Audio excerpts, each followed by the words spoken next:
තෙරුවන් සරණයි. ශද්‍රා බුද්ධි සම්පන්න සදහැවත් කාරුණික වාසනාවන්ත බෞද්ධ පින්වතුනි.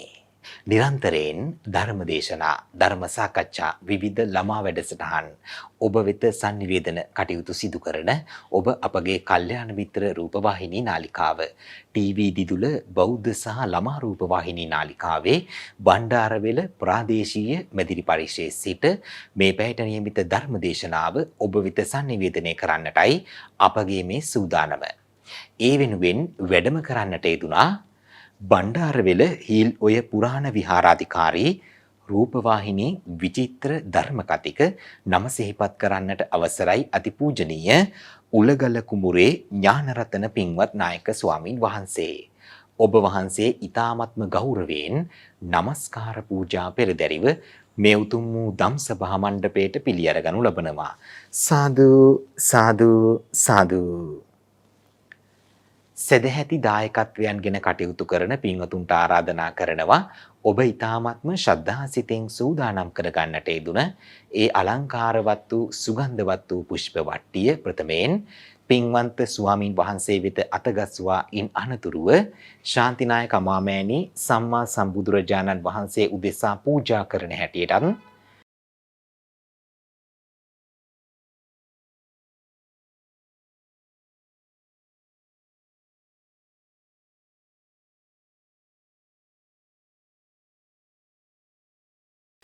සකස් කරගන්නට යෙදුන දැහැත් වට්ටිය ස්වාමින් වහන්සේ වෙත පිළිගන්වමින් ධර්ම දේශනාව දේශනා කරන්නට ගෞරවයෙන් ආරාධනා කරන හැටියටත් සිහිපත් කරනවා. අද මේ උතුම් පින්කම වෙනුවෙන් බැතිබර විකාශන දායකත්වයෙන් කටයුතු කරන්නේ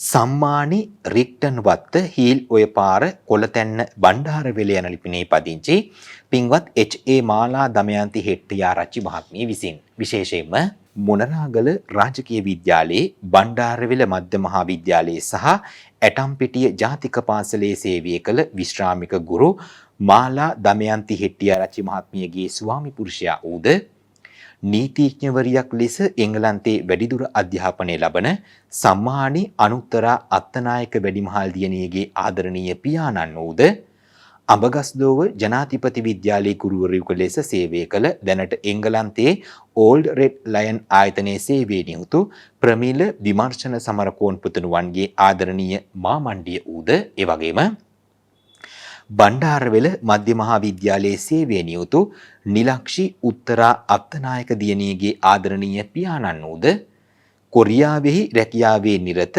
අරුණ කස්තුරි ආරච්චි පුතුණුවන්ගේ ආදරණීය මාමණ්ඩිය වූද එවැගේමයි හැටන් සමන් එළිය මහා විද්‍යාලයේ ගුරුවරියක් ලෙස සේවයේ නියුතු චමන්ති ජන්මිකා අත්තනායක දියණියගේ ආදරණීය පියාණන් වූද එවැගේම සන්කෙන් කන්ස්ට්‍රක්ෂන් ආයතනයේ ඉංජිනේරිවරයෙකු ලෙස සේවය කරන ජනක බණ්ඩාර නුගලියද්ද පුතණුවන්ගේ ආදරණීය මාමණ්ඩිය වූද ඒ වගේමයි පෝල්ලන්තේ එම් ලොජිස්ටික් ආයතනයේ රැකියාවේ නිරතව සිටින තනුල ධනාශ්‍රී අත්තනායක පුතණුවන්ගේ ආදරණීය පියාණන් වූද යශ්වින් රන්දිව් නුගලියද්ද මේඝ ශාක්‍ය සමරකෝණ සහ මිකෙල් ආද්‍යාන් කස්තුරි ආරච්චි යන මුණුබුරන්ගේ ආදරණීය සීයා වූද මොනරාගල රාජකීය විද්‍යාලයේ සහ බණ්ඩාරවෙල ශාන්ත ජෝෂප් විද්‍යාලයේ සේවය කළ විශ්‍රාමික ගුරු ඒ.එම්. අත්තනායක පියතුමාණන් පරලෝසපත්ව තෙමසක් සපිරීම නිමිති කොටගෙන ඉක්මන් භවයකදී උතුම් වූ චතුරාර්ය සත්‍ය ධර්මයේ අවබෝධ වේවායි පුණ්‍යානුමෝදනා සිදු කරන්නට විශේෂයෙන්ම මෙහි සටහන් තබා තිබෙනවා. එසේනම් වැඩම කරන්නට යෙදුන අතිගෞරවනීය පින්වන්ත ස්වාමින් වහන්සේට ගෞරව නමස්කාර පූජා පෙරදැරිව ආරාධනා කරනවා පින්වත් ස්වාමින් වහන්සේ අප කෙරෙහි අනුකම්පාවෙන් මෙතෙන් පටන් මේ උතුම් ධර්ම දේශනාව දේශනා කරන සේක්වා. සාදු සාදු සාදු. සමන්ත චක්කවාලේසු අත්‍රා ගච්ඡන්තු දේවතා සද්ධම්මං මුනි රාජස් සුනන්තු සග්ග මොක්කදං ධම්මස්සවන කාලෝ අයං භදන්තා ධම්මස්සවන කාලෝ අයං භදන්තා ධම්මස්සවන කාලෝ අයං භදන්තා නමෝ තස්ස භගවතු අරහතෝ සම්මා සම්බුද්දස්ස නමෝ තස්ස භගවතු අරහතෝ සම්මා සම්බුද්දස්ස නමෝ තස්ස භගවතු අරහතෝ සම්මා සම්බුද්දස්ස කිංසෝධ විත්තං පුරිසස්ස සෙට්ඨං කිංසු සුචින්නෝ සුකමාවහාති කිංසු හවේ සාධු තරං රසානං කතං ජීවින් ජීවිත මාහු සෙට්ඨං තීති ධර්ම ශ්‍රවණාබිලාෂී කාරුණික වාසනාවන්ත සත්පුරුෂ පින්වත්නි හැම දෙනාම සූදානම් වෙන්නේ ධර්ම දානමය පින්කමක් දිදුල ටීවී ඔස්සේ මුළු ලෝකෙටම විකාශය කරලා හැම දිනාටම ධර්ම ශ්‍රවණය සිද්ධ කිරීමට ඉඩ ප්‍රස්තාව සලසා දෙමින් ඒ වටිනා ධර්ම දානමය පින්කම සිද්ධ කරන්නට සූදානම් වෙන මොහොත. අද දවසේ මේ පින්කමේ දායකත්වයන් බාරගෙන කටයුතු සිද්ධ කරන්නේ සම්මානි රික්ටන් වත්ත හීල්ලොය පාර කොළතැන්න බණ්ඩාරවල යන ලිපිනෙහි පදිංචි එච්.ඒ. මාලා දමයන්ති හෙට්ටිආරච්චි මහත්මිය ඇතුළු දූ දරුවන් සහෝදර සහෝදරියන් ඥාතීන් ඇතුළු පින්වත් පිරිස විසින් අරමුණු හැටියට තබාගත්තේ මොනරාගල රාජකීය විද්‍යාලයේ එවැගේම බණ්ඩාරවල මධ්‍ය මහාවිද්‍යාලයේ සහ ඇටම්පිටිය ජාතික පාසලේ සේවය කළ විශ්‍රාමික ගුරු මාලා දමයන්ති හෙට්ටිආරච්චි මහත්මියගේ ස්වාමි පුරුෂයා එවැගේම නීතිඥවරියක් ලෙස එංගලන්තයේ වැඩිදුර අධ්‍යාපනය ලබන සම්මානීය අනුත්තර අත්තනායක වැඩිමහල් දියණියගේ පියතුමා එවැගේම අමගස්දොව ජනාධිපති විද්‍යාලයේ ගුරුවරයෙකු ලෙස සේවය කරලා දැනට එංගලන්තයේ සේවය කරන ප්‍රමිල විමර්ශන සමරකෝන් පුතණුවන්ගේ මාමණ්ඩිය එවැගේම බණ්ඩාරවල මධ්‍ය මහාවිද්‍යාලයේ සේවය කරන නිලක්ෂි උත්තර අත්තනායක දියණියගේ පියතුමා වූ කොරියාවේ සේවය කරන අරුණ කස්තුරිආරච්චි පුතණුවන්ගේ මාමණ්ඩිය වූ හැටන් සමන්නෙලිය මහාවිද්‍යාලයේ ගුරුවරියක ලෙස සේවය නියුතු චමන්ති ජන්මිකා අත්තනායක දියණියගේ පියාණන් වූ සංකේත් කන්ස්ට්‍රක්ෂන් ආයතනයේ ඉංජිනේරුවරයෙකු ලෙස සේවය කරන ජනක බණ්ඩාර නුගලියද්ද පුතණුවන්ගේ මාමණ්ඩිය වූ පෝලන්තයේ සේවය කරන තනුල ධනාශ්‍රී අත්තනායක පුතණුවන්ගේ පියතුමා එවැගේම යශ්වින් රන්දිව් නුගලියද්ද මේඝ ශාක්‍ය සමරකෝන් මිකෙල් කස්තුරිආරච්චි කියන මෙන්න මේ මුණුබුරු මිනිබිරියන්ගේ සීයා උළු මොනරාගල රාජකීය විද්‍යාලයේ සහ බණ්ඩාරවෙල ශාන්ත ජෝසප් විද්‍යාලයේ සේවය කළ විශ්‍රාමික ගුරු ඒ.එම්. අත්තනායක පියතුමා මිය පරලොව ගිහිල්ලා 3 මාසයක් ගත වෙන තැන ආදරණීය ස්වාමි පුරුෂයාට පියතුමාට සහෝදරයට ඥාතිවරයට පින් අනුමෝදන් කිරීම පිණිස සිද්ධ කරන ධර්ම දානමය පින්කම නිරන්තරයෙන්ම ධර්ම ශ්‍රවණය සිද්ධ කරන පින්තුන් හැටියට අපි ධර්ම ශ්‍රවණය කරන්නට ඕනි කොහොමද? ඒ තුලින් ලැබෙන ආනිසංස මොනවද කියලා ඉතාමත් හොඳින් ඔබ දන්නවා. ඒ නිසා බොහොම ශ්‍රද්ධාවෙන් යුක්තව බුදුරජාණන් වහන්සේ සම්මා සම්බුද්දයි ධර්මයේ ස්වාක්කාතයි ආර්ය මහා සංඝරත්නය සුපටිපන්නයි කියන මෙන්න මේ තුනුරුවන් කෙරෙහි අචල ප්‍රසාදය ඇති කරගෙන ශ්‍රද්ධාවෙන් ගෞරවයෙන් යුක්තව සිත කය වචනය කියන තුන්දොර සංවර කරගෙන අපි ටික වේලාවක් නමුත් ධර්ම ශ්‍රවණය සිද්ධ කරමු. පින්වත්නි,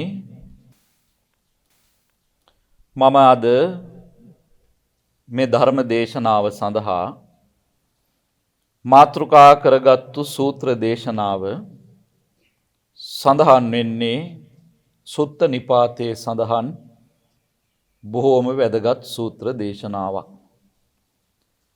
ඒ වගේම මේ සූත්‍ර දේශනාව පිරුවානා පොත් වහන්සේගෙත් සඳහන් වෙන බොහෝම වැදගත් සූත්‍ර දේශනාවක් තමයි අද දවසේ මේ දේශනාවේ මාතෘකාව හැටියට තබා ගත්තේ. සූත්‍රේ නම ආලවක සූත්‍රය. ආලවක කිව්වම අපේ පින්නතුන් දන්නවා ආලවක කියන්නේ කාටද කියලා. බොහොම දරුණු ගණයේ මිනිමස් අනුභව කරමින් ජීවත් වෙච්ච යක්ෂයෙක් තමයි ආලවක යක්ෂයා කියලා කියන්නේ. ඉතින් බුදුරජාණන් වහන්සේ මේ සූත්‍රය දේශනා කරනකොට බුදුහාමුදුරුවෝ පින්වත්නි වැඩ හිටියේ අලව් නුවර.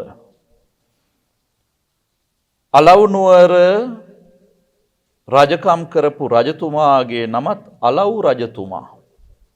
අලව් නුවර රජතුමාත් අලව් රජතුමා. ඉතින් මේ රජතුමා අලව් කියන රජතුමා සිරිතක් හැටියට රාජ්‍ය සැරිසරනවා. ජනතාව හොඳින් ඉන්නවද? එතකොට ජනතාවගේ අඩුපාඩු මොනවා හරි තියනවද? ප්‍රශ්න ගැටලු තියනවද? ඒ දේවල් විමසලා බලන්න රජතුමා පුරුද්දක් හැටියට රාජ්‍යයේ සැරිසරනවා. මේක ඉතින් නිකම්ම සැරිසරන්නත් බැරි නිසා රජතුමා විනෝදාංශයක් හැටියට ඒකට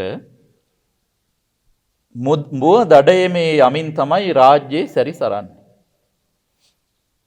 විනෝදාංශයක් හැටියට තමයි මේ මුව දඩයම කරන්නේ.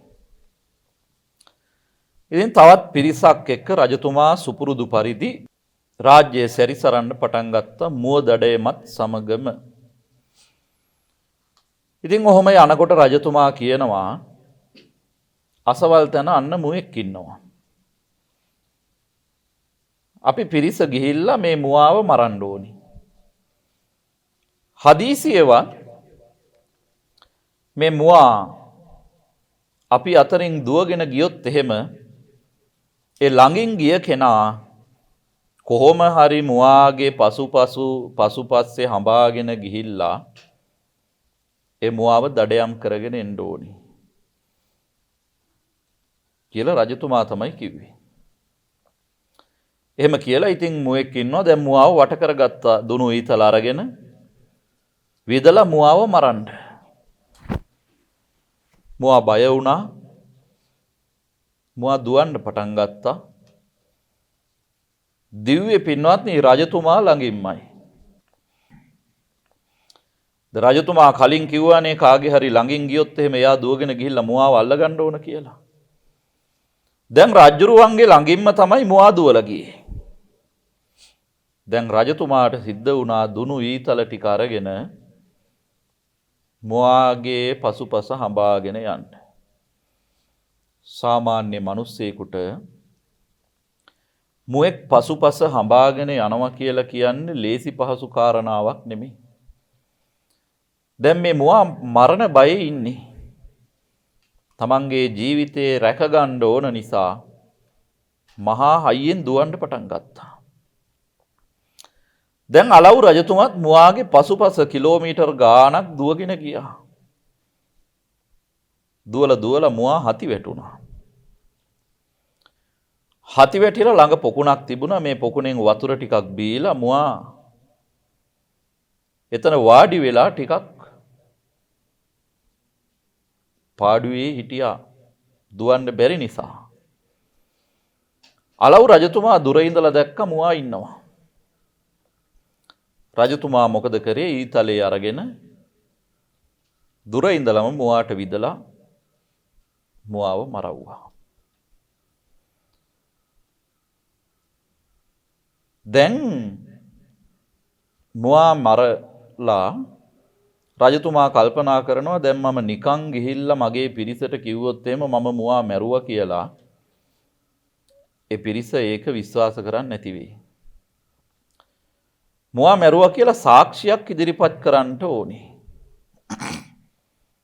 මා විශාල මුවෙක් රජුරවන්ට විතරක් මේ මුවාව කරේ තියාගෙන යන්නත් බෑ. රජතුමා මොකද කරේ? ගෙනියන්න ලේසි විදිහට මුවාව කපලා මස් කරා. මස් කරලා කදක් බැඳගෙන මේ කදත් කරේ තියාගෙන යනවා රාජ්‍ය දිහාට. ඒ යනකොට රජුරවන්ටත් ඉතින් මහන්සි. නුග ගහක් තිබුණා. හොඳට හැදිච්ච නුග ගහක්. හෙවණක් තියෙනවා. රජතුමා මොකද කරේ? මේ නුග ගහ මුල මේ මස් කදක් තියලා රජතුමා නුග ගහට හේතු වෙලා ටිකක් ගිමන් හැරියා.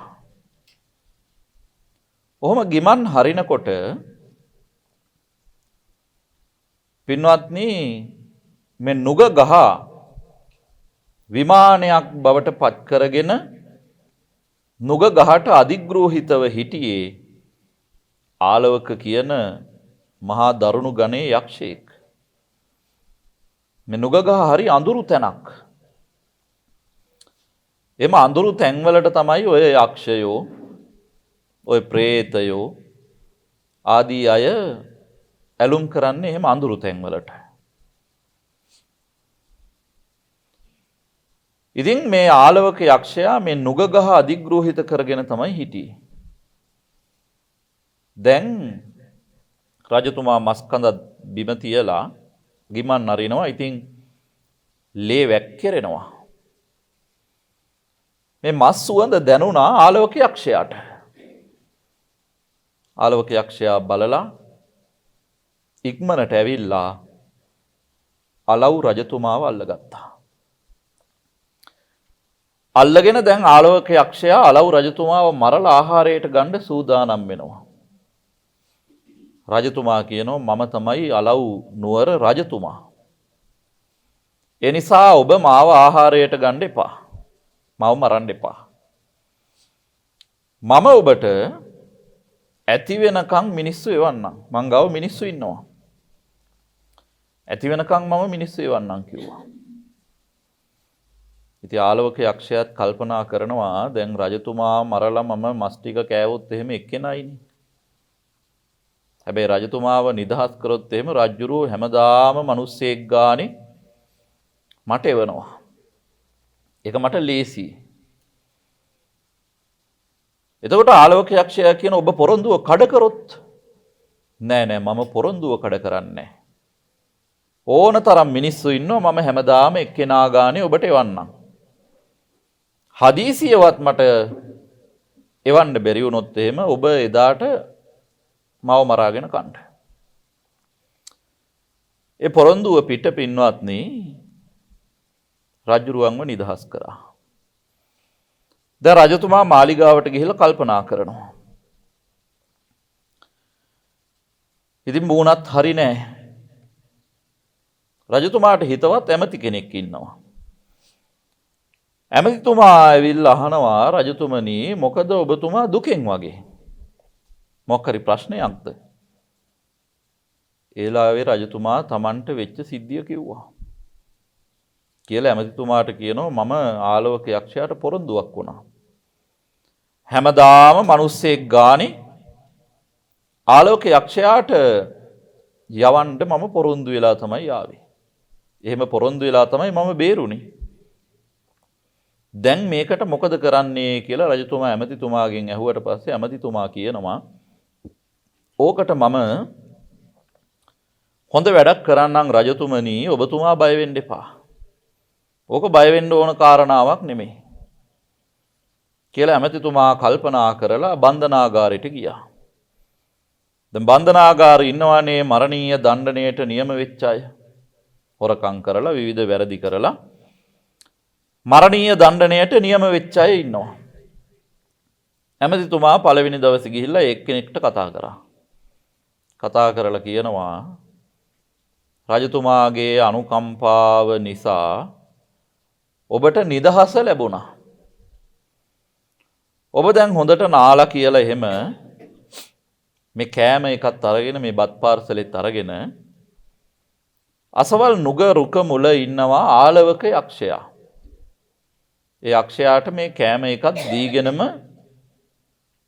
ඔබ ගෙදර යන්න කිව්වා. ඉතින් බන්ධනාගාරයේ ඉතින් මරණීය දණ්ඩනයට නියම වෙච්ච කෙනෙක්ට තමයි ඕක කිව්වේ. ඉතින් හරි සතුටුයි. රජතුමාගේ අනුකම්පාව නිසා එයාට නිදහස ලැබිලා. ඉතින් මෙයා මොකද කරේ? නාලා එහෙම බත් පාර්සලයකුත් අරගෙන ගෙදර යන්න පිටත් වුණා. යන ගමන් අර නුග රුක මුලට ගිහිල්ලා ආලෝක යක්ෂයාට කෑම එක දෙන්න යනකොට ආලෝක යක්ෂයා මොකද කරන්නේ? ඒ මිනිහව මරාගෙන කනවා. ඉතින් දැන් හැමදාම අර මරණීය දණ්ඩනයට නියම වෙච්ච අයව එක එක්කෙනාට ළඟට ගිහිල්ලා කියන ඔබට නිදහස ලැබුණා. ඔබ යන්න දැන් කියලා එක එක්කෙනාව පිටත් කරනවා ආලෝක යක්ෂයාගේ භවනට. ඊට පස්සේ දැන් මරණීය දණ්ඩනයට නියම වෙච්ච සිරකරුවෝ ටික ඉවර වුණා. දැන් බන්ධනාගාරේ සාමාන්‍ය සිරකරුවොත් ඉන්නවනේ. දැන් දවස ගානේ ඒ අයව නිදහස් කරන්න පටන් ගත්තා. දැන් පින්වත්නි බන්ධනාගාරේ හිටපු ඔක්කොම ඉවරයි. දැන් බන්ධනාගාරේ කවුරුවත් ආයේ බිලි දෙන්න යවන්න කෙනෙක් නැහැ. ඉතින් ඇමතිතුමා කල්පනා කරලා රජතුමාට ගිහලා කියනවා රජතුමනි දැන් බන්ධනාගාරේ හිටපු මිනිස්සු ඉවරයි. ඔක්කොම යව්වා යකාට බිලි දෙන්න. දැන් කවුරුවත් නැහැ. දැන් අපි මොකද කරන්නේ? කියලා රජතුමත් එක්ක කල්පනා කරලා කතා කරලා ඇමතිතුමා කිව්වා රජතුමනි අපි මිනිස්සු දැන් බන්ධනාගාරයට එන්නේ නැහැ. මොකද මිනිස්සු දැන් වැරදි කරන්නේ. මිනිස්සු දන්නවා බන්ධනාගාරයට එන අය ඔක්කොම ආලෝක යක්ෂයාගේ භවනට යවනවා ආලෝක යක්ෂයාට ගොදුරු පිණිස. ඒ නිසා දැන් මිනිස්සු බන්ධනාගාරයට එන්නේ නැහැ වැරදි කරන්නේ. එහෙනම් රජතුමනි අපි ඔය ගබඩාවෙන් මුදල් අරගෙන ඔය පාරේ අරහෙ මෙහෙ විසික් කරලා දාමු. ඒව කවුරු හරි ගත්තොත් එයාවත් අඩංගුවට ගමු. එයාවත් අඩංගුවට අරගෙන ඒ අයව ආලෝක යක්ෂයාට යවමු. කියලා එහෙම වැඩක් කරන්නත් පටන් ගත්තා. දැන් මිනිස්සු දැනගත්තා මේ මිල මුදල් විසික් කරලා ඒව ගන්න අය බන්ධනාගාරයට දාලා දැන් ඒ අයව බිලි දෙන්න පටන්ගෙන. කියලා දැන් මිනිස්සු ඒ පාරේ දාලා තියෙන සල්ලිවත් ගන්න ගියේ නැහැ. දැන් කවුරුවත්ම නැහැ. ආයමත් වතාවක් ඇමතුමා ගිහිල්ලා කියනවා රජතුමනි දැන් මොකද කරන්නේ? දැන් කිසි කෙනෙක් නැහැ යවන්න. රජතුමත් එක්ක කතා කරලා රජතුමයි ඇමතිතුමයි තීරණය කරා එහෙනම් මැරෙන්න ආසන්නයේ ඉන්න අයව යවමු.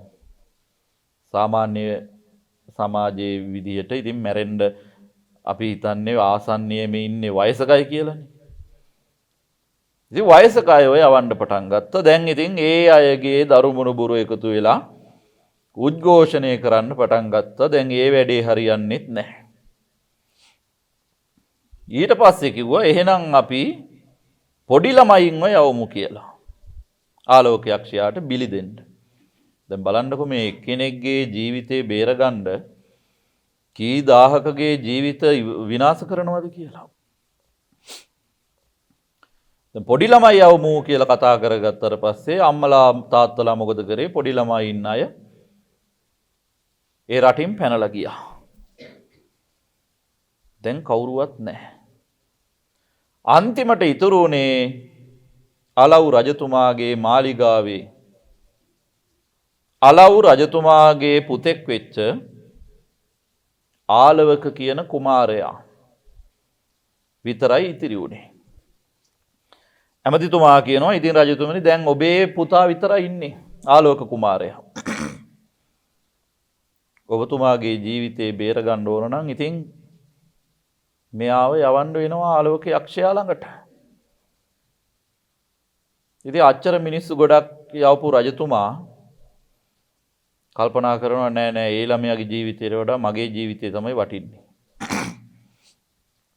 ඒ නිසා තමන්ගේ පුතාව ආලෝක යක්ෂයාට ගොදුරු පිණිස යවන්න තීරණය කරා. ඉතින් එදා මහා කරුණා සමාපත්තියට සමවැදිච්ච අපේ බුදුරජාණන් වහන්සේ බුදු ඇසින් ලෝකෙ දිහා බලනවා. මම අද කාටද පිහිට වෙන්නේ කියලා. පිහිට වෙනවා කියලා කියන්නේ මේ ලෙඩකට දුකකට අසනීපයකට පිහිට වෙනවා නෙමෙයි. බුදුරජාණන් වහන්සේ පිහිට වෙන්නේ සංසාරයේ නැමැති මේ මහා සාගරයෙන් එතෙර වෙන්නේ කවුද? ඒ අයට තමයි බුදුරජාණන් වහන්සේ පිහිට වෙන්න අනුකම්පාවෙන් යුක්තව වඩින්නේ. මහා කරුණාවෙන් යුක්තව වඩින්නේ. එතකොට දැන් කෙනෙකුට හිතන්න පුළුවන් ඉතින් බුදුහාමුදුරුවන්ට එච්චර මහා කරුණාවක් තිබ්බනම් අඟුලිමාල මිනිස්සු 999ක්ම මරණකම් ඇයි බුදුහාමුදුරුවෝ හිටියේ කියලා. බුදුහාමුදුරුවන්ට කලින් ගිහිල්ලා ඒක නවත්තලා බේරගන්න තිබ්බනේ කියලා හිතෙන්න පුළුවන්. පින්වත්නි බුදුරජාණන් වහන්සේ නමක් ලෝකේ පහළ වෙන්නේ කාගේවත් කර්ම විපාක නවත්තන්න නෙමෙයි. ඒ මිනිස්සු මැරෙන්න තිබ්බේ ඒ විදිහට නම් බුදුහාමුදුරුවෝ හිටියත් නැතත් ඒ මිනිස්සු මැරෙන්නේ ඒ විදිහටම තමයි. ඒ කර්ම විපාක දෙන ඕනම කෙනෙකුට ඒවා බුදු කෙනෙකුටවත් නවත්තන්න බෑ. අපේ බුදුරජාණන් වහන්සේටත් කර්ම විපාක 11ක් විපාක දුන්නා. ඉතින් ඒකේ අය ගෙනාවු කර්ම විපාක. ඒ අයට පටිසන් දුන්නේ. ඉතින් බුදුරජාණන් වහන්සේ මහා කරුණාවෙන් යුක්තව බලනකොට දකිනවා ආලවක කුමාරයා ආලවක යක්ෂයාට බිලි දෙන්න යවනවා. ආලවක කුමාරයා කියලා කියන්නේ බොහොම පින්වන්ත කෙනෙක්. අනාගතයේ අනාගාමී මාර්ගඵලය අවබෝධ කරගන්න තරම් පින තියෙන කෙනෙක් තමයි ආලවක කුමාරයා. ඒ නිසා ආලවක කුමාරයාව බේරගන්න ආලවක යක්ෂයාගේ විමානෙට වඩින්නම සිද්ධ වෙනවා. ආලවක කුමාරයා බේරෙනවා වගේම ඒ ආලවක යක්ෂ භවනට වැඩම කරවලා බුදුහාමුදුරුවෝ දේශනා කරන ධර්මය ශ්‍රවණය කරලා 84000ක් දෙවියන් බ්‍රහ්මයිනුත් ධර්මය අවබෝධ කරගන්නවා කියලා බුදුරජාණන් වහන්සේ දැක්කා. ඒ නිසා ආලවක කුමාරයාටත් අනුකම්පා පිණිස අර ධර්මය අවබෝධ කරගන්න 84000ක් දෙවියන් බ්‍රහ්මයන්ටත් අනුකම්පා පිණිස බුදුරජාණන් වහන්සේ පින්වත්නි ආලවක යක්ෂ භවනට වඩින්න තීරණය කළා. ඉතින් බුදුරජාණන් වහන්සේ දැන් ආලවක යක්ෂයාගේ විමානෙට වඩිනවා. විමානෙට වඩිනකොට ආලවක යක්ෂයා එදා භවනේ හිටියේ නෑ යක්ෂ සමාගමකට ගිහිල්ලා. විමානේ මුර කරනවා ගද්‍රබ කියලා කෙනෙක්. මුරකාරයෙක්. ඉතින් බුදුරජාණන් වහන්සේ වැඩම කරවලා ගද්‍රබගෙන් අහනවා මම ඇතුළට වැඩියට කමක් නැද්ද? ගද්‍රබ කියනවා ඇයි ඔබතුමා දන්නේ නැද්ද? මේ විමානේ ආලවක යක්ෂයාගේ බොහොම දරුණු මිනිමස් කන යකෙක් ආලවක යක්ෂයා කියලා කියන්නේ. බුදුහාමුදුරුවෝ දෙන්නේ නෑ එහෙම මට ඉතින් ඒක ප්‍රශ්නයක් නෙමෙයි. ඔබනේ මුර කරන්නේ ඔබ කැමැත්ත දෙනවා නම් මං ඇතුළට යන්නම්. නෑ ඔබතුමාට මේක ඇතුළට ගිහිල්ලා ඉන්න බෑ මේක ඉන්න මහා දරුණු ගණයේ යක්ෂයෙක්. ඉතින් තුන් පාරක් කිව්ව යන්න එපා කියලා බුදුහාමුදුරුවන්ට ගද්‍රබ. තුන්වෙනි පාර නිහඬ වුණා. බුදුරජාණන් වහන්සේ ආලෝක යක්ෂයාගේ විමානෙට වැඩම කළා. වැඩම කරවලා ආලෝක යක්ෂයාගේ පුටුවෙම වාඩි වුණා. ගද්‍රබ මුරකාරයානේ. එයා ඉක්මනට ගිහිල්ලා ආලෝක යක්ෂයාට පණිවිඩය කිව්වා අන්න ඔබතුමාගේ භවනට ශ්‍රමණ බවත් ගෞතමයන් වහන්සේ වැඩියා. මම යන්නම එපා කියන දේ ඇහුවේ ගියා. ආලෝක යක්ෂයාට මහා පුදුම කේන්තියක් ආවේ හිතට. දුවගෙන ආවා තමන්ගේ භවනට. දැන් කේන්තිය ආවේ තමන්ගේ භවනට බුදුහාමුදුරුවෝ වැඩියා කියලා.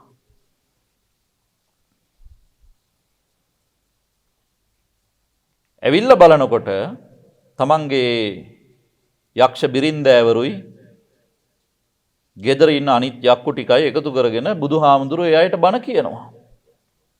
තමන් වාඩි වෙන පුටුවේම වාඩි වෙලා ආලෝක යක්ෂයාගේ පුටුවේ එම වාඩි වෙන්න තරම් හපනෙක් හිටියේ නැහැ. තමන් වාඩි වෙන පුටුවේම වාඩි වෙලා තමන්ගේ යක්ෂ බිරින්දෑවරුන්ටයි සේවය කරන අනිත් යක්ෂයින්ටයි බුදුහාමුදුරුවෝ බණ කියනවා. තවත් කේන්ති ගියා. කේන්තිය වැඩි වුණා. දැන් පින්වත්නි ආලෝක යක්ෂයා කේන්තියෙන් පුපුරනවා. කේන්තියෙන් පුපුරනවා. ඇයි ආලෝක යක්ෂයා කේන්තියෙන් පුපුරන්නේ? දැන් අපේ ගෙදරට බුදුහාමුදුරුවෝ වැඩියා කියලා කිව්වම අපි කවදාවත් කේන්ති ගන්නවද? අපි කවදාවත් තරහ ගන්නවද? අපි කවදාවත් කේන්ති ගන්නෙත් නැහැ. අපි කවදාවත් තරහ ගන්නෙත් නැහැ.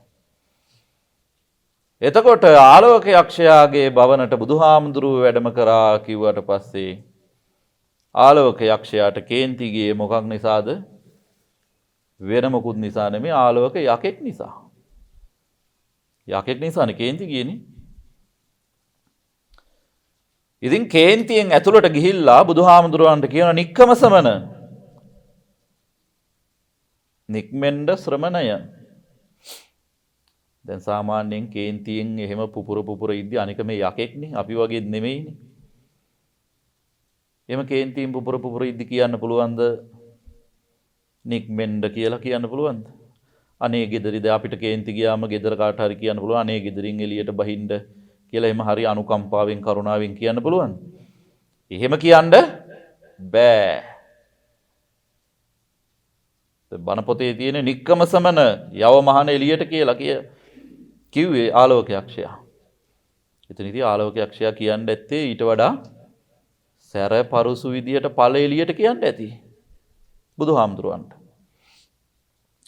සාදාවුසෝති භගවානික්කමී හොඳයි කියලා බුදුහාමුදුරුවෝ එළියට වැඩියා.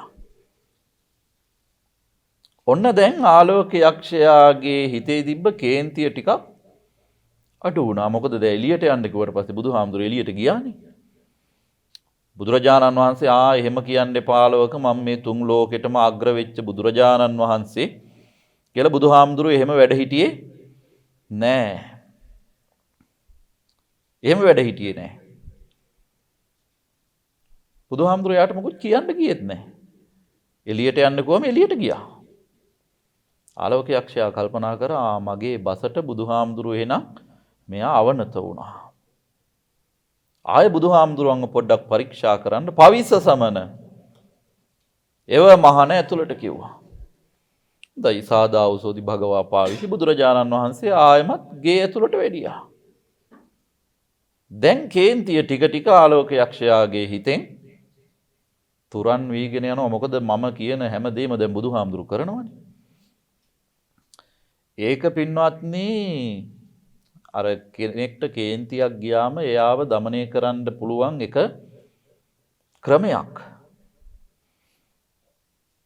ඒක ක්‍රමයක්. නැත්තම් අපිත් කැත්තට පොල්ල වගේ හිටියොත් එහෙම එතන සමගියක් සාමයක් ඇති වෙන්නේ නැහැ. එම කේන්තියෙන් ගිය වෙලාවක කවුරු හරි කෙනෙක් එතන ටිකක් দমনය වෙන්න ඕනනේ. දෙන්නෙක් අතර කේන්තියක් ගියොත් එහෙම එක්කෙනෙක් පොඩ්ඩක් පසු බැස්සොත් එහෙම ඒක සමනය කරගන්න පුළුවන් ඉක්මනින්. ඉතින් බුදුරජාණන් වහන්සේ ඒකයි කරේ. ආලෝක යක්ෂයාට බණ කියන්න ගියෙත් නෑ. ඇයි කේන්තියෙන් ඉන්නේ? බුදුරජාණන් වහන්සේ අපිට දේශනා කරනවා බණ කියනකොට බඩගින්න ඉන්න අයට බණ කියන්න එපා. කේන්තියෙන් ඉන්න අයටත් බණ කියන්න එපා. පොළු මුගුරු අවි ආයුධ තියාගෙන ඉන්න අයටත් බණ කියන්න යන්න එපා. බුදුහාමුදුරුවෝ කේන්තියෙන් ඉන්න ආලෝකට බණ කියන්න ගියේ නෑ. හරි බුදුහාමුදුරුවෝ දැන් ඇතුළට වැඩියා. ආයෙමත් කියනවා නිග්ගම සමන යවමහන එළියට. ආයෙ බුදුහාමුදුරුවෝ එළියට වැඩියා. ආයෙ පවිස සමන යවමහන ඇතුළට ආයෙ බුදුහාමුදුරුවෝ ඇතුළට වැඩියා. දැන් ආලෝක ශක්තියට හරි සතුටුයි. දැන් මං එළි වෙනකන් රෑ වෙනකන් බුදුහාමුදුරුවන්ව එළියට ඇතුළටයි යව බුදුහාමුදුරුවන්ව මහන්සි කරන්න ඕනේ කියලා 3 වතාවක් එළියටත් යවුවා. ඇතුළටත් එන්න කිව්වා. බුදුහාමුදුරුවෝ එළියට වැඩියා. ඇතුළට එන්න කොහම ඇතුළට වැඩියා. 4 වෙනි වතාවේ ආය ආලෝක යක්ෂයා කියනවා දැන් ආලෝක යක්ෂයාගේ හිතේ අර තිබුණු කේන්තිය දැන් නැහැ. නික්කම සමන යවමහන එළියට බුදුරජාණන් වහන්සේ දේශනා කරනවා මම දැන් ආය එළියට යන්නේ නැහැ. නක්වාහන්තං නික්කමිස්සාමි යන්තේ කරණීයං තං කරෝහි. ආයෙ නම් එළියට යන්නේ ඔබට ඉතින් කරන්න පුළුවන් දෙයක් තියෙනවා නම් කරන්න. ආලෝක යක්ෂයා කියනවා එහෙනම් මම ඔබෙන් ප්‍රශ්න අහනවා. උත්තර දෙන්න බැරි වුණොත් එහෙම චිත්තං වා කිපිස්සාමි හදයන් වාතේ පාලිස්සාමි පාදීසුවා ගහෙත්වා පාරගංගායන් කිපිස්සාමි. චිත්තං වාතේ කිපිස්සාමි හිත පෙරලනවා කිව්වා. හදයන් වාතේ පාලිස්සාමි හදවත පලනවා කිව්වා. පාදේසුවා ගහෙත්වා පාරගංගායන් කිපිස්සාමි කකුල් දෙකෙන් අල්ලලා පරසක් කළ ගහනවා කිව්වා. කවද? බුදුහාමුදුරුවන්ව. බුදුහාමුදුරුවන්ව ඔහොම කරනවා කියලා කිව්ව ආලෝක යක්ෂයා. ඉතින් බුදුරජාණන් වහන්සේ දේශනා කරනවා සදේවකේ ලෝකේ සමාරකේ සබ්‍රහ්මකේ සස්සමන බ්‍රාහ්මනියා පජාය යෝ මේ චිත්තං වා කිපෙය්‍ය හදයන් වාතේ පාලෙය්‍ය පාදේසුවා ගහෙත්වා පාරගංගායන් කිපෙය්‍ය. ආලවක මේ ලෝකේ සමන බ්‍රාහ්මණයින් සහිත දෙවියන් බ්‍රහ්මයින් සහිත මේ ලෝකේ මගේ හිත පෙරලන්න පුළුවන් జగතෙක්, මගේ හදවත පලන්න පුළුවන් జగතෙක්, මගේ කකුල් දෙකෙන් අල්ලලා පරසක් කළ ගහන්න පුළුවන් జగතෙක් නම් මේ තුන් ලෝකෙවත් මම දකින්නේ නෑ. අහන්න තියෙන දෙයක් අහන්න කිව්වා. දැන් ආලෝක යක්ෂයා ඔන්න ප්‍රශ්න ටික අහනවා. කිංසෝද විත්තං පුරිසස්ස සෙට්ටං කිංසු සුචින්නෝ සුකමාවහති කිංසු හවේ සාදු තරං රසානං කතං ජීවින් ජීවිත මාහු සෙට්ටං. ඔන්න ආලෝක යක්ෂයා අහපු ප්‍රශ්න ටික. මේ ලෝකයේ කිංසෝද විත්තං පුරිසස්ස සෙට්ටං ශ්‍රේෂ්ඨම ධනය මොකක්ද? කිංසු සුචින්නෝ සුකමාවහති මොනවා පුරුදු කළොත්ද සැප ලැබෙන්නේ? කිංසු හවේ සාදු තරං රසානං මේ ලෝකේ තියෙන ප්‍රණීතම රසය මොකක්ද? කතං ජීවින් ජීවිතමාහු සෙට්ටං කොහොම ජීවත් වුණොත්ද ශ්‍රේෂ්ඨ ජීවිතයක් බවට පත් වෙන්නේ කියලා තමයි ඇහුවේ ප්‍රශ්න. බුදුරජාණන් වහන්සේ දේශනා කරනවා සද්දීද විත්තං පුරිසස්ස සෙට්ටං ධම්මෝ සුචින්නෝ සුඛමාවහාති සච්ඡං හවේ සාදු තරං රසානං පඤ්ඤා ජීවින් ජීවිතමාහු සෙට්ටං. දැන් ආලෝකයක්ෂයා පළවෙනියටම ඇහුවේ කිංසූද විත්තං පුරිසස්ස සෙට්ටං මේ ලෝකේ තියෙන ශ්‍රේෂ්ඨම ධනය මොකක්ද? බුදුහාමුදුරුවෝ දේශනා කරනවා සද්දීද විත්තං පුරිසස්ස සෙට්ටං මේ ලෝකේ තියෙන ශ්‍රේෂ්ඨම ධනය තමයි ශ්‍රද්ධාව. උඩ ශ්‍රද්ධාව කියලා කියන්නේ ධනයක්. ලෝකේ තියෙන ශ්‍රේෂ්ඨම ධනය. මොකටද ශ්‍රද්ධාව කියලා කියන්නේ? බුද්ධ ධම්ම සංඝ කියන තුනුරුවන් කෙරෙහි තියෙන විශ්වාසය, කරුණු දැනගෙන අවබෝධයෙන් යුක්තව කෙනෙක් කටයුතු කරනවා නම් ඒකට තමයි අපි ශ්‍රද්ධාව කියලා කියන්නේ. එතකොට ඔබ දැන් ශ්‍රද්ධාවන්තයි. ශ්‍රද්ධාවන්ත නිසානේ මෙවැනි ධර්ම දානමය පින්කමක් සිද්ධ කරන්නට ඕනී කියලා හිතක් හරි පහළ වුණේ. අපිත් බණපදයක් අහන්න ඕනී කියලා ඔය ඇත්තන්ට හිතක් පහළ වුණේ ශ්‍රද්ධාව තියෙන නිසානේ. ශ්‍රද්ධාව නැත්තම් ඔහොම ඉඳගෙන බණපදයක්වත් අහන්න හිතක් පහළ වෙයිද? එහෙම හිතක් පහළ වෙන්නේ නැහැ. එතකොට හැම පින්කමකටම ශ්‍රද්ධාය මූලිකා සබ්බේපි කුසලාදම සියලු කුසල කර්මයන්ට තියෙන්න ඕනි මූලිකම දේ තමයි ශ්‍රද්ධාව. සද්ධාය භික්කවේ සම්මුඛී භාවා සද්දෝ කුලපුත්තෝ බහුම් පුඤ්ඤම් පසවති. ශ්‍රද්ධාව නිසා සෑදැහැති පින්නතුන් බොහෝ කුසල් සිද්ධ කරගන්නවා. එතකොට මේ ලෝකේ තියෙන ශ්‍රේෂ්ඨම ධනය තමයි ශ්‍රද්ධාව. ඊළඟට දෙවෙනි ප්‍රශ්නේ කිංසු සුචින්නෝ සුඛමාවහාති මොනා පුරුදු කළොත්ද සැප ලැබෙන්නේ කියලා ආලෝකයක්ෂය ඇහුවා. බුදුරජාණන් වහන්සේ දේශනා කරනවා ධම්මෝ සුචින්නෝ සුඛමාවහාති ධර්මය පුරුදු කළොත් තමයි සැප ලැබෙන්නේ.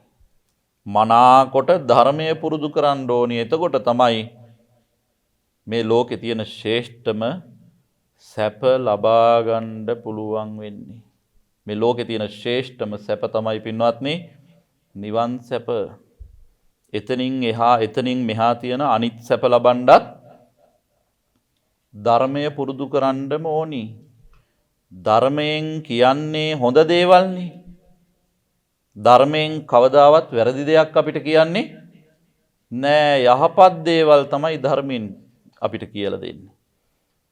එතකොට සැප ලබන්න නම් ධර්මය පුරුදු කරන්න ඕනේ කියලා බුදුහාමුදුරුවෝ දේශනා කළා. ඊට පස්සේ තුන්වෙනි ප්‍රශ්නේ හැටියට ආලෝකයක්ෂය අහනවා කිංසු හවේ සාදු තරං රසානං මේ ලෝකේ තියෙන ප්‍රණීතම රසය මොකක්ද? බුදුහාමුදුරුවෝ දේශනා කරනවා සච්ඡං හවේ සාදු තරං රසානං මේ ලෝකේ තියෙන ප්‍රණීතම රසය තමයි සත්‍ය රසය. සත්‍ය රසය තමයි මේ ලෝකේ තියෙන ප්‍රණීතම රසය. ඊට එහා රසයක් නැහැ. මෙතන ගැඹුරට ගිහිල්ලා බලනකොට ඔය අද සාමාන්‍යයෙන් අපි ගමේ ගොඩේ කියන ඇත්ත හැටියට නෙමෙයි බණ පොතේ මෙතන සඳහන් වෙන්නේ. සත්‍ය රසය හැටියට බුදුහාමුදුරුවෝ දේශනා කරේ චතුරාර්ය සත්‍යය. දුක, දුකට හේතුව, දුක නැති කිරීම, දුක නැති කිරීමේ මාර්ගය කියන ඔන්න ඔය හතර තමයි චතුරාර්ය සත්‍ය කියලා කියන්නේ. ඊළඟ හතරවෙනි කාරණාව කතං ජීවින් ජීවිතමාහු සෙට්ටං කොහොම ජීවත් වුණොත්ද ශ්‍රේෂ්ඨ ජීවිතයක් බවට පත් වෙන්නේ? බුදුහාමුදුරුවෝ දේශනා කරනවා පඤ්ඤා ජීවින් ජීවිතමාහු සෙට්ටං ප්‍රඥාවෙන් ජීවත් වීම තමයි ශ්‍රේෂ්ඨම ජීවත් වීම කියලා කියන්නේ. ප්‍රඥාවෙන් ජීවත් වෙනවා කියලා කියන්නේ පින්වත්නි කතංසු තරති යෝගං කතංසු තරති අන්නවං කතංසු දුක්ඛං අච්චේති කතංසු පරිසුජ්ජති. මේ කාම ඕගය ඕගය කියලා කියන්නේ සැඩ පහර. මේ කාම දිට්ඨි භව කියන මේ ඕගයන් වලින් කොහොමද කෙනෙක් නිදහස් වෙන්නේ. ඊළඟට සංසාරයේ නැමැති සාගරය තරණය කරන්නේ කොහොමද? දුක නැති කරගන්නේ කොහොමද? පිරිසිදු වෙන්නේ කොහොමද කියලා තමයි ඊළඟ ප්‍රශ්න 4 ඇහුවේ. බුදුහාමුදුරුවෝ දේශනා කරනවා මේ කෙලෙස් ඕගය තරණය කරන්න නම් සද්ධාය තරති යෝගං, කෙලෙස් ඕගය තරණය කරන්න ශ්‍රද්ධාව තියෙන්න ඕනි. අප්‍රමාදේන අන්නවං, සංසාර සාගරයෙන් එතර වෙන්න නම් අප්‍රමාදී වෙන්න ඕනි. සංසාරයේ ප්‍රමාද වෙන්න හොඳ නෑ. ප්‍රමාද වුණොත් එහෙම සසර දික් වෙනවා. ඒ නිසා සංසාරයේ නැමැති සාගරයෙන් එතර වෙන්න අප්‍රමාදී වෙන්න ඕනි. බුදුහාමුදුරුවන්ගේ අන්තිම බුද්ධ වචනේත් ඒකනේ.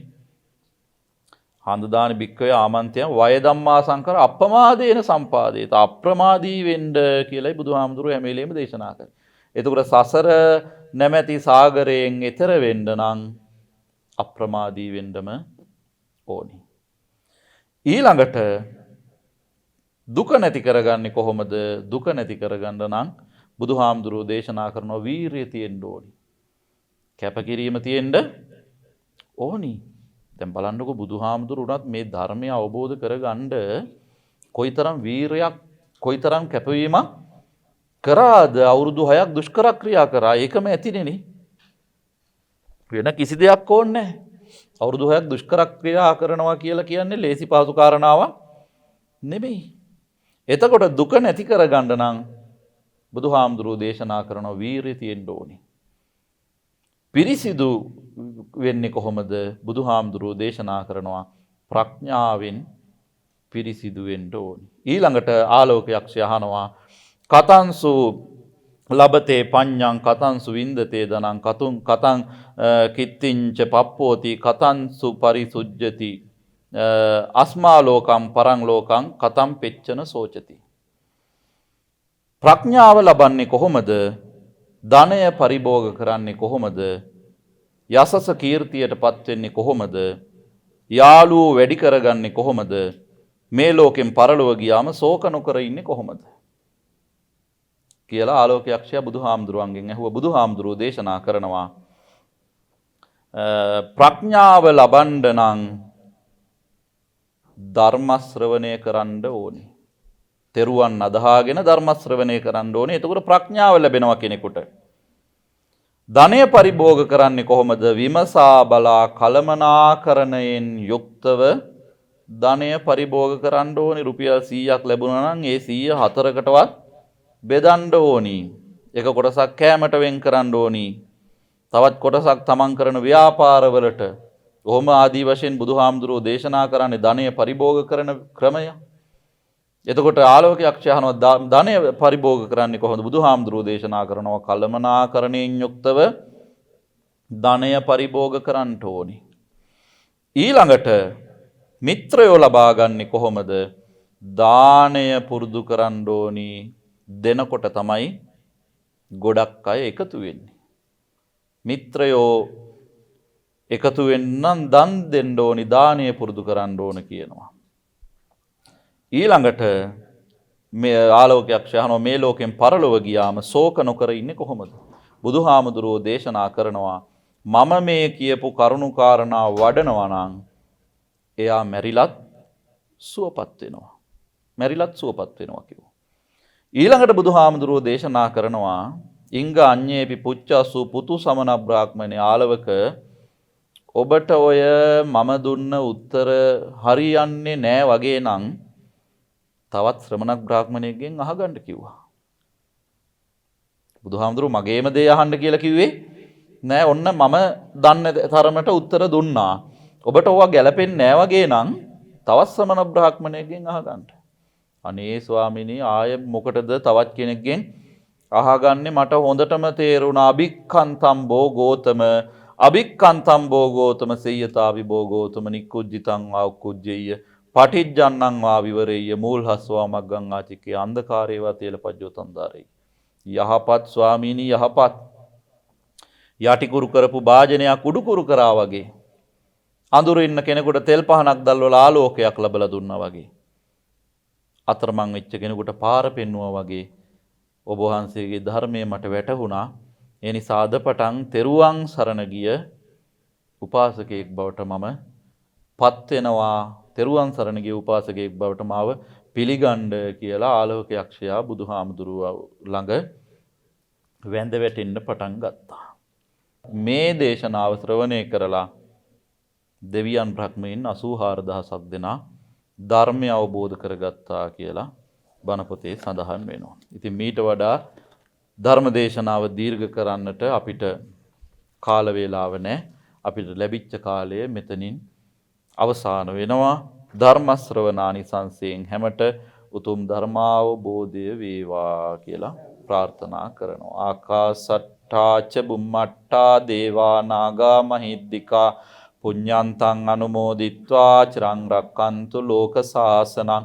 ආකාසට්ටාච බුම්මට්ටා දේවා නාග මහිද්దికා පුඤ්ඤන්තං අනුමෝදිත්වා චිරං රක්칸තු ධම්ම දේශනං. ආකාසට්ටාච බුම්මට්ටා පුඤ්ඤන්තං අනුමෝදිත්වා චිරං රක්칸තු මං පරන්ති. ඉතින් අත්තනායක පියතුමා අසනීප තත්වයට පත් වෙලා ඉන්න මොහොතේ ස්වාමි දියණිය හැටියට දූ දරුවන් හැටියට ඥාතීන් හැටියට එතුමාව රැක බලා ගත්තා. පෝෂණය කළා, බෙහෙත් කළා, අපෝපස්ථාන කළා. කළ යුතු සියලුම දේවල් සිද්ධ කරලා එතුමාව බේරගන්න උපරිම උත්සාහවන්ත වුණත් මරණයෙන් කිසි කෙනෙකුට බේරෙන්න විදිහක් නෑගෙන ආපු ආයුෂ අවසන් වෙලා මිය පරලොව ගියා.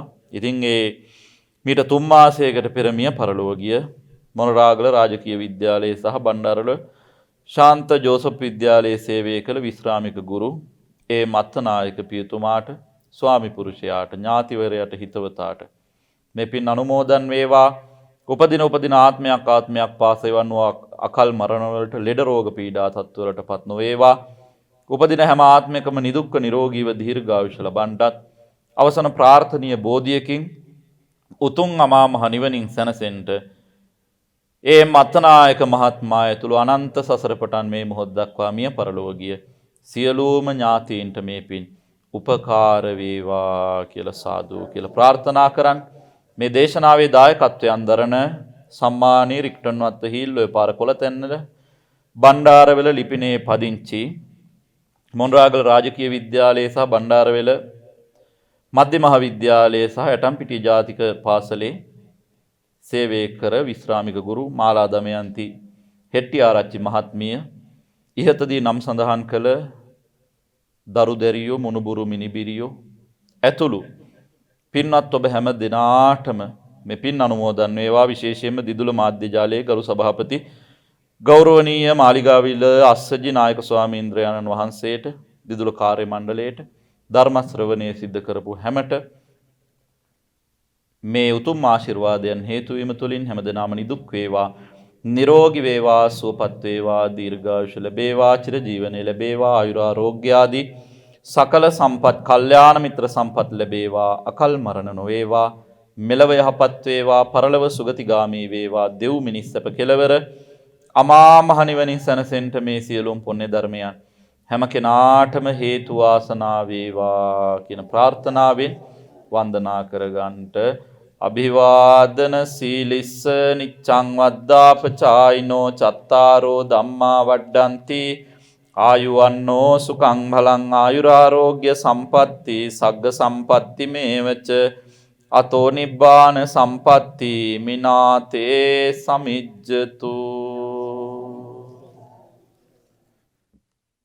පිනතුනේ එලෙසින් නිමාවටපත් උතුම් ධර්ම දේශනාව ඔබ අප කෙරෙහි අනුකම්පාවෙන් දේශනා කොට වදාළ අතිගෞරවනීය පින්වන්ත දේශකයන්න් වහන්සේ වන බණ්ඩාරවෙල හීල්ලොය පුරාණ විහාරාධිකාරී රූපවාහිනී විචිත්‍ර ධර්ම කතික නම සිහිපත් කරන්නට අවසරයි අතිපූජනීය උලගල කුඹුරේ ඥානරත්න පින්වත් නායක ස්වාමීන් වහන්සේට නිරෝගී සුවයම ලැබේවා, දිගාසිරි සම්පත්තිය ලැබේවා, සැලසේවා යන ප්‍රාර්ථනාව ඔබ අප කවුරුත් ශබ්ද නගා සාදු කියමින් ප්‍රාර්ථනා කරමු. සාදු සාදු සාදු. ඒ වගේම සදැහැති පින්බර විකාශන දායකත්වයෙන් කටයුතු කළ පින්වතුන්ටත් ධර්ම ශ්‍රවණය කළ සියලු දෙනාටම උතුම් චතුරාර්ය සත්‍ය ධර්මයේම අවබෝධ වේවා. සැමට දළදා සමිඳු පිහිටයි.